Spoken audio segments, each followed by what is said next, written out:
राधे बंधुओं, आज हम श्रवण करेंगे श्रीमद् भगवत गीता जी के 11वें अध्याय की महात्म की कथा।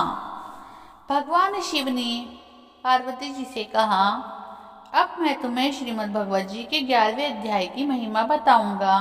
इसकी पूरी महिमा बता पाना संभव नहीं है क्योंकि इसकी हजारों कहानियां हैं। फिर भी मैं तुम्हें उनमें से एक कहानी जरूर सुनाऊंगा। प्रणीता नदी के तट पर मेघनकांगा नाम का एक बहुत बड़ा शहर है जिसमें जगत प्रसिद्ध ईश्वर का प्रसिद्ध मंदिर है। जगत ईश्वर अपने हाथ में धनुष लिए हुए हैं। उस मेघनकांगा नगर में सुनंदा नाम का बहुत शुद्ध ब्राह्मण रहता था जो जीवन भर ब्रह्मचारी रहा। सुनंदा भगवान जगत ईश्वर के सामने बैठता था और श्रीमद् भगवत गीता जी के 11वें अध्याय का पाठ करता था और भगवान को सार्वभौमिक रूप से याद करता था। श्रीमद् भगवत गीता के उस 11वें अध्याय का पाठ करके उन्होंने अपनी इंद्रियों पर पूर्ण नियंत्रण प्राप्त कर लिया था और भगवान जगत ईश्वर को याद करने में लगातार सक्षम हो गए थे। एक बार वे शुद्ध ब्राह्मण सुनंदा गोदावरी नदी के तट पर पवित्र स्थानों की यात्रा पर गए। उन्होंने वज्र तीर्थ से लेकर पवित्र स्थानों का दौरा किया। वे जिन भी पवित्र स्थानों पर गए उन्होंने स्नान किया और इष्ट देव के दर्शन किए। एक दिन वे विवियन मंडेला के शहर में पहुंचे। अपने सहयोगियों के साथ उन्होंने रहने के लिए जगह की तलाश की। अंततः उस शहर के मध्य उन्हें एक धर्मशाला मिली जहां उन्होंने रात्रि भर विश्राम किया। सुबह जब सुनंदा उठे तो उन्होंने देखा कि उनके सभी साथी जा चुके थे। उन्हें खोजते हुए समय उनकी मुलाकात नगर के मुखिया से हुई जो तुरंत उनके चरणों में गिर पड़े और बोले, हे महान ऋषि, मैं यह नहीं कह सकता कि आपके सहयोगी कहाँ गए हैं, लेकिन मैं आपको बता जरूर सकता हूँ कि आपके बराबर कोई भक्त नहीं है। मैंने आप जैसा पवित्र व्यक्ति कभी नहीं देखा। हे मेरे प्रिय ब्राह्मण, मैं तुमसे इस शहर में रहने की विनती कर रहा हूँ। जब सुनंदा ने नगर के मुखिया का विनम्र अनुरोध सुना तो उसने कुछ दिन वहीं रुकने का निश्चय किया। उस मुखिया ने सुनंदा के आरामदायक रहने की हर व्यवस्था की और दिन रात उनकी सेवा में लगा रहा। 8 दिन बीत जाने के बाद एक ग्रामीण बहुत जोर से रोते हुए सुनंदा के पास आया और बोला, हे शुद्ध ब्राह्मण, कल रात एक राक्षस ने मेरे बेटे को खा लिया। सुनंदा ने पूछा कि वह राक्षस कहाँ रहता है और तुम्हारे बेटे को कैसे खा लिया। ग्रामीण ने उत्तर दिया, इस नगर में एक अत्यंत भयानक राक्षस रहता है जो प्रतिदिन जब चाहे ग्रामीणों को खा जाता था। एक दिन हम उसी राक्षस के पास गए और उससे हमारी रक्षा का अनुरोध किया, जिसके बदले में हम उसे अपना दैनिक भोजन प्रदान करेंगे। एक धर्मशाला बनाई गई थी। जो भी यात्री यहाँ आते थे उन्हें रुकने के लिए वहाँ भेजा जाता था और जब वे सोते थे तो राक्षस उन्हें खा जाता था। इस तरह हम इस राक्षस से अपनी रक्षा करने में सक्षम थे। आप अपने साथियों सहित उस धर्मशाला में ठहरे, परंतु उस राक्षस ने आपको नहीं खाया। कारण मैं बताऊंगा। कल रात मेरे बेटे का दोस्त आया, लेकिन मुझे इस बात का एहसास नहीं था कि वह मेरे बेटे का बहुत करीबी प्रिय दोस्त है, इसलिए मैंने उसे धर्मशाला में रहने भेज दिया। बाद में जब मेरे बेटे को पता चला तो वह उसे धर्मशाला में वापस लेने की कोशिश करने के लिए उसके पीछे गया, लेकिन जब वह वहां गया तो उसे भी उस राक्षस ने खा लिया। प्रातःकाल मैं उस राक्षस के पास गया और उससे पूछा कि अन्य यात्रियों के साथ मेरे पुत्र को क्यों खा लिया।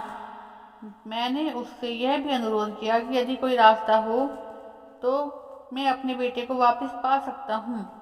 उस राक्षस ने मुझसे कहा, मुझे नहीं पता था कि तुम्हारा बेटा भी धर्मशाला में आया है, इसलिए वह सबके साथ खा गया। जहाँ तक उसे वापस पाने की बात है तो तभी संभव हो पाएगा जब मैं इस राक्षस शरीर से मुक्त हो जाऊंगा। जो उस व्यक्ति की दया संभव होगा जो प्रतिदिन श्रीमद् भगवत गीता के 11वें अध्याय का पाठ करता है। इस समय इस नगर में एक ब्राह्मण रहता है जो इस धर्मशाला में रुका था लेकिन मैंने उसे नहीं खाया क्योंकि वह प्रतिदिन श्रीमद् भगवद गीता जी के 11वें अध्याय का पाठ करता है। यदि वह प्रतिदिन श्रीमद् भगवद जी के 11वें अध्याय का 7 बार पाठ करके मुझ पे जल छिड़के तो मैं इस राक्षस शरीर से शाप मुक्त हो जाऊंगा। सुनंदा ने उस ग्रामीण से पूछा, इस व्यक्ति ने ऐसा कौन सा पाप किया है जो उसे राक्षस शरीर प्राप्त हुआ है? ग्रामीण ने उत्तर दिया, बहुत समय पहले इस कस्बे में एक किसान रहता था। एक दिन वह खेतों की रखवाली कर रहा था, तभी उसने थोड़े ही दूरी पर एक बड़े गिद्ध ने सड़क पर जा रहे एक व्यक्ति पर हमला किया। उस समय एक योगी वहां से गुजर रहा था। जब उसने उस व्यक्ति पर गिद्ध द्वारा हमला किया तो वह उसकी सहायता के लिए दौड़कर आया, लेकिन जब वह उसके पास पहुंचा तो बहुत देर हो चुकी थी।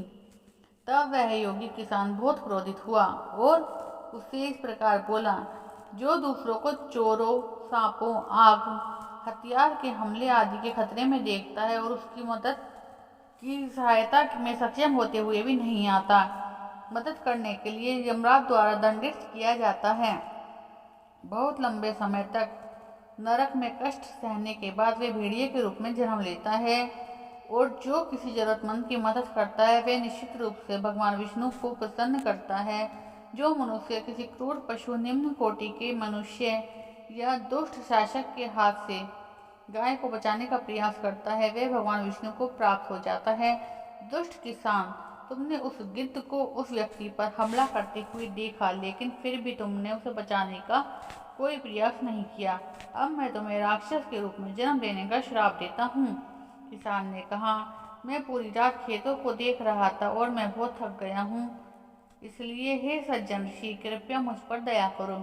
योगी ने उत्तर दिया, यदि कोई प्रतिदिन श्रीमद् भगवद गीता जी के 11वें अध्याय का पाठ करता है, तुम्हारे सिर पर जल छिड़केगा तो तुम इस श्राप से मुक्त हो जाओगे। ग्रामीण ने कहा, मेरे प्रिय सुनंदा, कृपया अपने हाथ से इस राक्षस के सिर पर पानी छिड़कें। ग्रामीण से वह इतिहास सुनने के बाद सुनंदा उसके साथ उस स्थान पर गए जहाँ वह राक्षस रह रहा था और श्रीमद् भगवद गीता जी के 11वें अध्याय का पाठ कर रहा था, तो उसके सिर पर पानी छिड़का।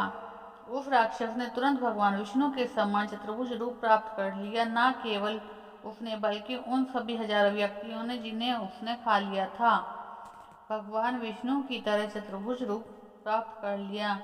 फिर वे सभी पुष्प विमान में बैठ गए जो उन सभी को बैकुंठ ले जाने के लिए भेजा गया था। उन अद्भुत घटनाओं को देखकर ग्रामीण ने राक्षस से पूछा कि तुम उसका पुत्र कौन सा है। राक्षस हंसने लगा और उसने दिव्य विमान में बैठे उन हजारों सुंदर व्यक्तियों में से एक की ओर इशारा किया और उत्तर दिया, वह आपका बेटा है। ग्रामीण ने अपने बेटे के साथ घर आने का अनुरोध किया। अपने पिता के अनुरोध को सुनकर बेटे ने मुस्कुराते हुए उत्तर दिया, मेरे प्रिय महोदय, कई बार आप मेरे बेटे रहे हैं और मैं आपका, लेकिन अब इस महान शुद्ध भक्त सुनंदा जी की कृपा से मैं जन्म और मृत्यु के इस चक्र से मुक्त हो गया हूँ।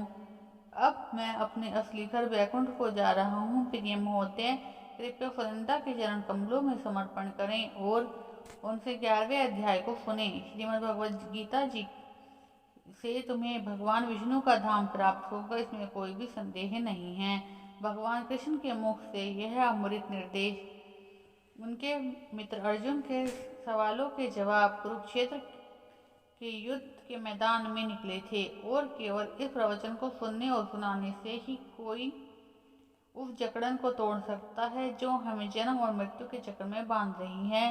भगवान शिव ने कहा, अपने पिता के ज्ञान से परिपूर्ण ये शब्द कहने के बाद वह उस सभी भाग्यशाली आत्माओं के साथ वैकुंठ को चले गए और उनके पिता ने सुनंदा से श्रीमद् भगवद गीता जी के 11वें अध्याय सीखा और बहुत जल्दी वैकुंठ को चले गए।